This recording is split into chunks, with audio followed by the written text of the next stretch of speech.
Hello and welcome back to a new video of mine, and today we'll be talking about tabbing, or also known as loaded march.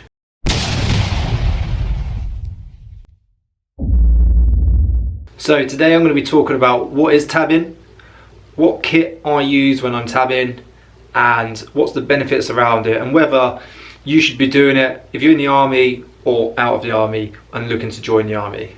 So first of all then, what is tabbing? Okay, tab, tactical advance into battle, or is also known as a loaded march, or a yomp if you're in the Royal Marines, and it's got other slang terms for US Army, Australian Army. But we're just going to call it tabbing or loaded march for this video, just for ease.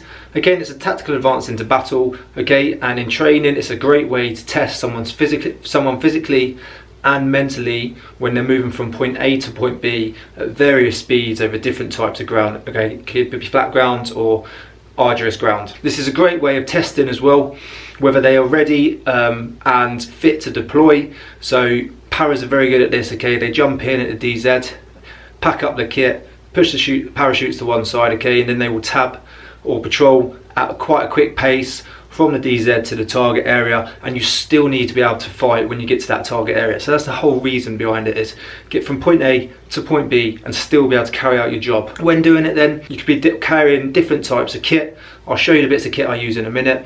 Alright, but in training it could be ranging from anything from about 15 to 44 pound depending on your unit and the type of training they're doing, but it also goes even heavier than that now.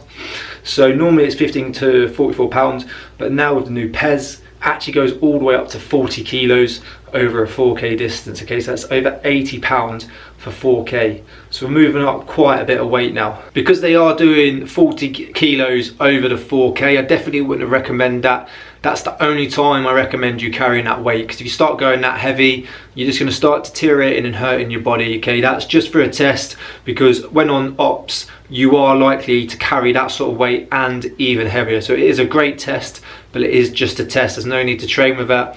If you are training, start off light and then work your way up to no more than 36 pound, maybe 44 pound at a push, but 36 pound is definitely a great weight to train with. And I'll show you the bits of kit that I use now when I'm training and when I'm on PT. So here you can see I've got my Bergen from the left, Daysack in the middle, and webbing to the right. Years ago what we used to do, we used to just do it solely with Bergen and weapon, and then recently they've introduced more Daysack and webbing, because that's what you would normally really use when on ops. You've got your Bergen there, make sure it's all packed nice and neatly, everything's tucked away, straps are all taped up, and when packing it, okay, it's all packed evenly. You want your heaviest items at the top so it doesn't put any strain on your back and give you really bad pain.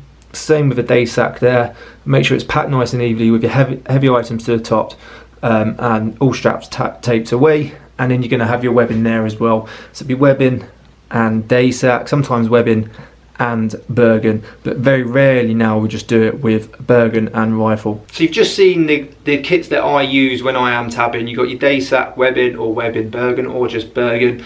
And I also obviously will wear a good sensible set of boots. At the minute I'm using Aku's or my Mammoths, but there are loads of boots out there, but just make sure they've got good ankle support and a good sole. Spend a good little bit of money on it, because it does make a hell of a difference. Same with socks, get some really good socks and it's really going to look after your feet, especially if you're doing longer distance. And then obviously the rest of we'd wear is obviously MTP trousers. If I'm training, sometimes I just wear a t-shirt, or it'll be empty trousers, t-shirt and a shirt, and if it's really hot I just take the t-shirt off and just wear the shirt. Okay, so you've seen why we do it. It does have great fitness benefits. Okay, it really can, especially when you're getting the miles in, it really is good for your legs. It can build your shoulders and your back, because you're having to correct that posture, especially if you're not going too heavy, otherwise you're just going to damage yourself. It's great for building your endurance and stuff like that, but I wouldn't recommend it all the time, because it is a lot of impact, especially on your lower limbs, on your shins, your knees. So if you're in the army, yes, you need to get out tabbing, because that is your job, especially if you're in sort of like a front line or some sort of fighting unit. So definitely, and it should be within your PT program at your regiments or battalions or wherever you are. And if you are going to do it in your own time, then I'm sure you mostly know what you need to do. But remember, pack it like I said, and get out there, be sensible. Don't go too heavy with the weight, there's no need for it.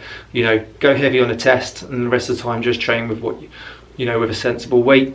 And now on to for those joining the army. I get asked this question quite a bit, and I've seen a lot of comments about tabbing. How fit do I need to be? You do not need to tab or hike in a civilian world, is what it's called. Okay, you do not need to do that to join the army, and I wouldn't recommend it.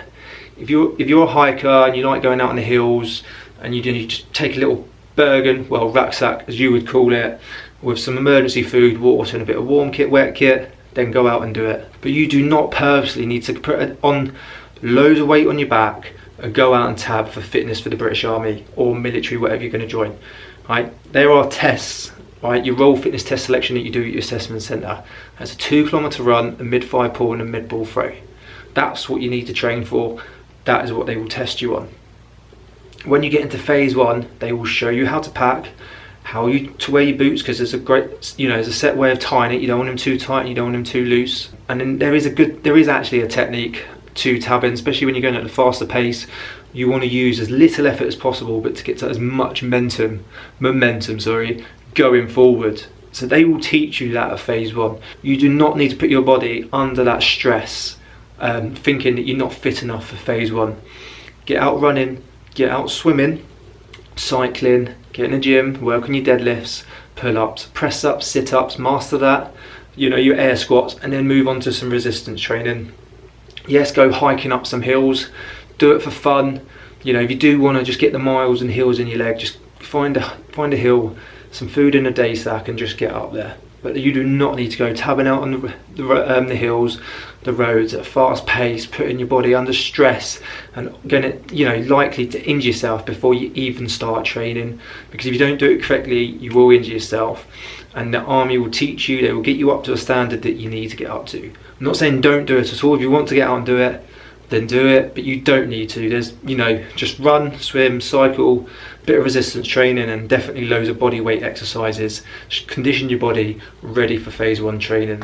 So I hope that has answered quite a few questions for you. Hope you enjoyed the video. Please comment below with any more videos that you want to see, and if you enjoyed it, give us a thumbs up, click the subscription button. Like I said, if you want to get out and tab, get out and do it, but you don't have to. It's not a requirement. Just be ready for the role fitness test selection, pass your assessment, continue to work on your fitness, then get to phase 1 training, and then they will get you up to a standard, ready to pass the physical employment standards when you arrive at the regiment, battalion, or wherever it is you're going. So thanks for watching, and I'll see you in future videos.